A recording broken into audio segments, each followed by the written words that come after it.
such a young guy. The future is bright for him. Do you have any idea how many defensive linemen you did use today? I'm assuming we played 9 because we had 9 ready to go. I'm assuming. I haven't talked to Marty about the rotation where it went, but we had 9 ready to go, and we got a 10th on the flight deck. So we'll see how it plays out. So most importantly, Fitz, safe to assume you'll be wearing shorts next week?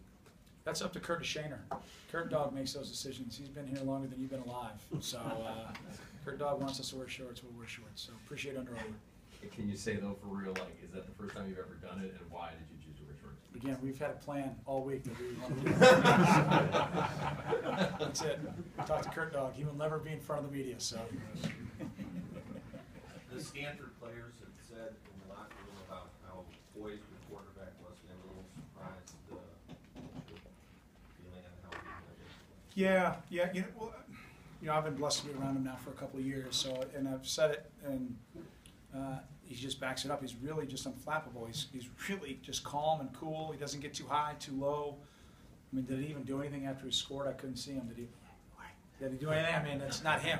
Yeah. Did he look up? Yeah. Well, I'm not surprised that he gave thanks. He's that type of young man. He's from a great family. And I think we have 2 other guys who can play quarterback too. That I'm sure are going to come out next week and continue to compete and push Clayton and continue to be prepared if their opportunity presents itself. So, proud of him in his opening game. It's just going to continue to get tougher. That's the way college football works. But great first start for him. We see it quite a bit where Power 5 teams will start off with maybe an FCS opponent, somebody a little lesser. Yeah. You guys start off with these guys today. I mean, do you learn more about your team in this situation as opposed to maybe those other ones? Yeah, no, I can't speak for anybody else. Jim Phillips, our great director of athletics, and myself, we set a schedule, a plan about our schedule when we first got together. Number one, we want to play a challenging schedule by number one, playing academic comparables. The Stanfords and Notre Dames, the Dukes, Boston College in the past, Vanderbilt, so on and so forth. And we've kind of had a plan moving forward. And this was going to be a 6-game series, but when we've gone to 9 games in both the PAC and the Big Ten, we had to change that to now a 2-game series. But these are the types of teams that we should be playing. And yeah, we learn a lot about ourselves. Absolutely. I'll go back to even when I was playing. We played Notre Dame in the opener. So our expectation is to go 1-0 each week. And if you want to get yourself in position to win a championship, you've got to test your team. You have to test your team. And, I'm really proud of the way the guys started off the season. But, again, this didn't happen by accident. This wasn't an upset from a standpoint that, we respected Stanford as ranked 21st in the country and all the things that were talked about. But, there's no reason why anybody should have talked about us. We had no evidence from the way that we finished last year. But we had a lot of evidence the way that we worked this offseason. And that's why you worry about what you can control and you focus inward. And the guys have done a nice job of that. So, again, I want to see now. How's our leadership and how mature are we going to be to get ready for next week? Because I think that's a bigger challenge, quite frankly, right now.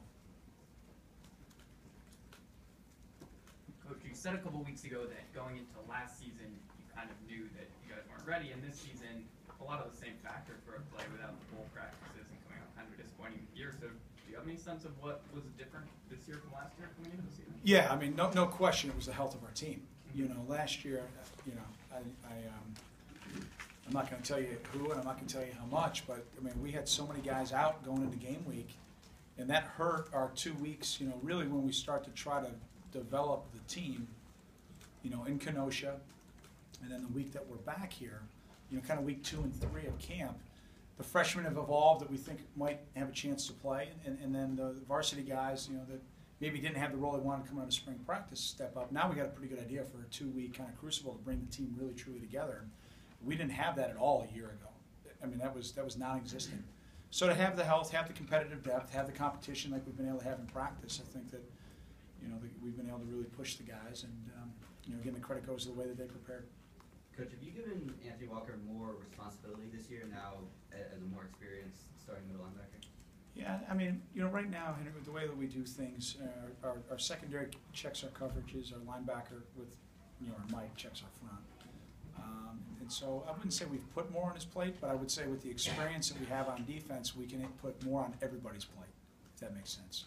So, great plan by Hank and a great job by the assistants, teaching the scheme and the plan. And I don't think we had a lot of mental mistakes today defensively, and I think we tackled well for an opener. I think that was a pretty darn good tackling performance. Anything else for Coach? All right, thank you. Great. Have a great holiday weekend. Thanks. Go Cats.